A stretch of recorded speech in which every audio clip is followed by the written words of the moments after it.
Wave nature of മാറ്ററിൻ്റെ second പാർട്ടിലേക്ക് സ്വാഗതം.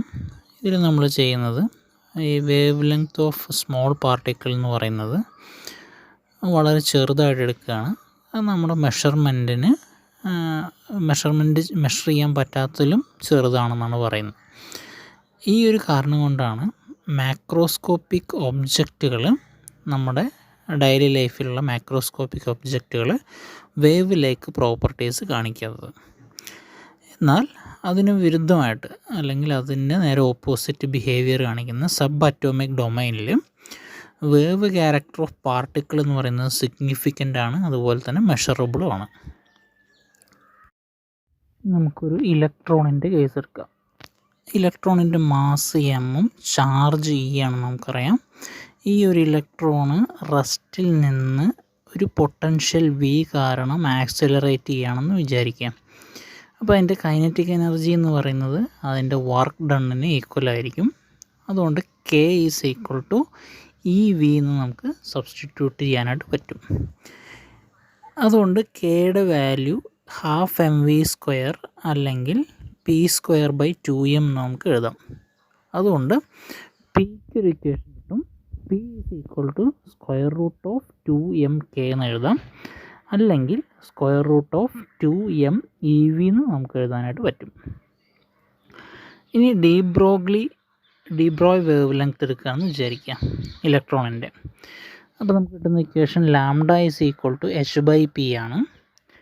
Lambda is equal to h by പിനെ നമുക്ക് h by square root 2mk എന്ന് എഴുതാം, അല്ലെങ്കിൽ h by square root of 2m EV എന്ന് നമുക്ക് എഴുതാനായിട്ട് പറ്റും.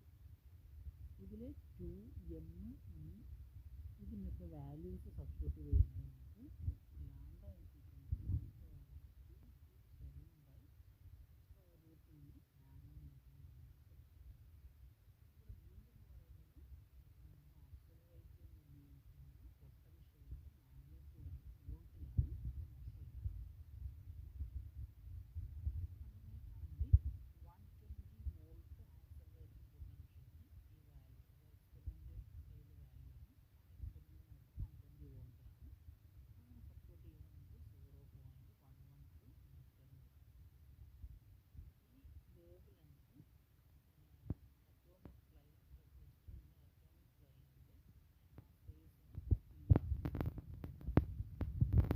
അപ്പോൾ ഇലക്ട്രോണും ഈ ഒരു റിസൾട്ട് നമ്മളെടുക്കുമ്പോൾ ഇതെന്ത് സജസ്റ്റ് ചെയ്യണമെന്ന് വെച്ചാൽ, ഇലക്ട്രോണിനെ അസോസിയേറ്റ് ചെയ്തിരുന്ന മാറ്റർ വേവ് നമുക്ക് കണ്ടുപിടിക്കാനായിട്ട് പറ്റും.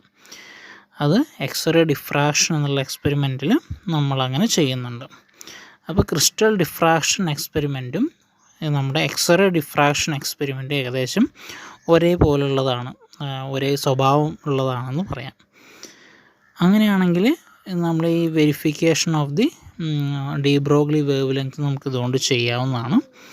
അങ്ങനെ ഈ ഒരു ഹൈപ്പോതസിസിന് ഡീബ്രോഗ്ലിക്ക് നോബൽ പ്രൈസ് കിട്ടുകയാണ് ചെയ്തത്.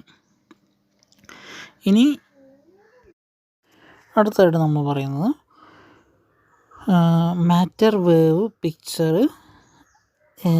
ഹൈസൻബർഗ് അൺസർട്ടൈനിറ്റി പ്രിൻസിപ്പിളുമായിട്ട് കൃത്യമായിട്ടൊരു രണ്ടും കൂടി ഒരു വ്യത്യാസമുള്ള പോലെ തോന്നുന്നുണ്ട്. ഹൈസൻബർഗ് പ്രിൻസിപ്പിൾ പറയുന്നത് ഒരിക്കലും ഒരേ സമയം നമുക്ക് പൊസിഷനും മൊമെൻറ്റവും ഒരു ഇലക്ട്രോണിൻ്റെ പൊസിഷനും മൊമെൻറ്റവും കറക്റ്റായിട്ട് സെയിം ടൈമിൽ മെഷർ ചെയ്യാൻ പറ്റില്ല എന്നാണ് പറയുന്നത്. അതായത് എല്ലായ്പ്പോഴും ഒരു uncertainty in the specification of position delta എക്സും uncertainty in the specification of momentum delta പിയും എല്ലായ്പ്പോഴും ഉണ്ടാവും. അങ്ങനെയാണെങ്കിൽ അതിൻ്റെ product delta x and delta p എന്ന് പറയുന്നത് of the order of h കട്ടായിരിക്കും എന്ന് പറയുന്നത്. അപ്പോൾ delta x into delta p approximately equal to h cut, അതായത് h/2π എന്നാണ് ഈ അൺസർട്ടനിറ്റി പ്രിൻസിപ്പിൾ പറയുന്നത്. ഈ അൺസർട്ടനിറ്റി പ്രിൻസിപ്പിളിൽ നമ്മൾ ഉദ്ദേശിക്കുന്നത് എന്താണെന്ന് വെച്ചാൽ, ഡെൽറ്റ എക്സ് എന്ന് പറയുന്ന അൺസർട്ടനിറ്റി 0 ആവുകയാണെങ്കിൽ, അതായത് പൊസിഷനിലുള്ള അൺസർട്ടനിറ്റി 0 ആവുകയാണെങ്കിൽ ഡെൽറ്റ പി എന്ന് പറയുന്നത് മസ്റ്റ് ബി ഇൻഫൈനൈറ്റ് ആയിരിക്കണം എന്നാണ് പറയുന്നത്, ഇൻഫിനിറ്റ് ആയിരിക്കണം എന്നാണ് പറയുന്നത്. അപ്പോൾ ഇൻഫിനിറ്റ് ആയിരുന്നാൽ മാത്രമേ അതിൻ്റെ പ്രൊഡക്റ്റ് ഒരു ഫൈനൈറ്റ് നോൺ സീറോ ക്വാണ്ടിറ്റി വരുള്ളൂ. അതുപോലെ തന്നെ ഡെൽറ്റ പി 0 ആണെങ്കിൽ delta X must be infinite ആയിരിക്കണം എന്നാണ് പറയുന്നത്.